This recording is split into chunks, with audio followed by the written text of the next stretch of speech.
Well, boys and girls, I looked up that black spiky caterpillar that we found in our garden, and it looks like this. And it's interesting because when it's little, it's black, but when it grows up, it turns into a white moth, and it's called an ermine moth.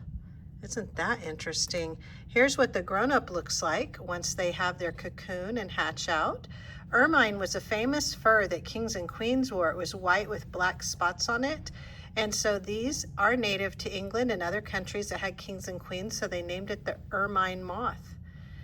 We have these in North America, no problem, in the United States where we live, and they are very common. They do like to grow in gardens, and they eat lots of kinds of plants, including nettles, which are like stickers, so that's pretty crazy. They have hairy backs, so that's kind of like when they're a caterpillar, they're fuzzy. Some caterpillars are fuzzy, and then when they grow up to be butterflies, they're not.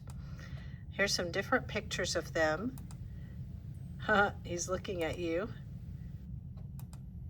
You see, some have way more spots than others, and their antennae have these little feather things on them. A lot of moths have that. Their antennas will be wider with little parts that look like feathers. Here's a big puffy one.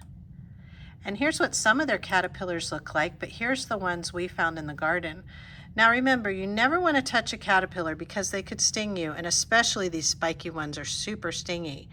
I had one that was on the edge of the garden, so I trimmed it off the bush and threw it back further into the plant it was eating.